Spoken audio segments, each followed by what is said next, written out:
I read what the experts have to say about Mikey and Spence. There's some people saying it's not going to be competitive. There's too much size for Mikey to overcome, and that he could even lose his prime in this fight. Is that going overboard, or? I just can't see it. I can't see it. I feel like Mikey is he really believes in himself, and he believes that he sees something that he can take advantage of. And like he said on the stage earlier, there's always cases where the outcome isn't just not what you expect it to be. The odds are in someone else's favor, and then it just doesn't turn out that way. I know there was plenty of people that betted against the Browns this weekend to lose to the Atlanta Falcons. Even myself, I was very skeptical that they could do it, but they ended up winning a game that you just did not expect them to win at all, So, here's another situation where on paper it looks like it's going one way, but, if you combine his belief, his faith in himself and his team and his abilities, you combine all that, and might be looking at another IBF champion soon. Because I've talked to you literally watching tapes on guys, taking notes, so you're a real student of the game. Mm-hmm. From that mind state, then, your perspective, who's going to win the fight and why then? Like make a call. My perspective, I don't know what he sees that he can exploit. Not exploit, but take advantage of. What he can use to capitalize and win the fight. I don't know what Mikey sees. Damn.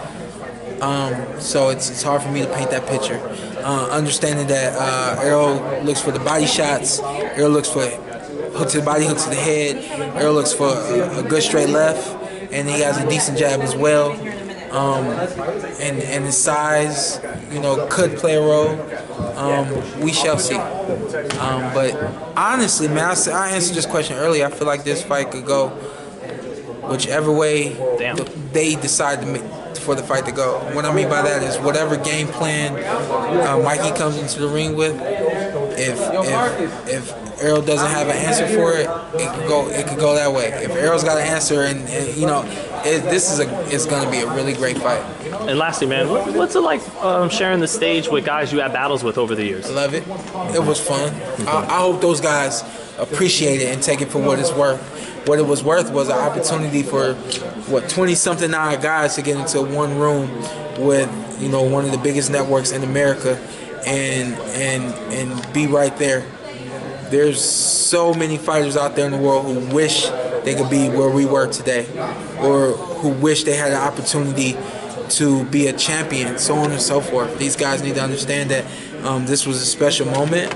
Enjoy it, and get back to real life tomorrow. You wound up becoming the world champ, still the football player, but they still managed to play the Fox theme around the Shawn Porter fight. I try to hold my tongue because I don't want people to be like, oh, That was hype, right? But every time, because I was here the other week, and every time that they intro it with the NFL music, and I love it. I was like, I hope they hold on to that.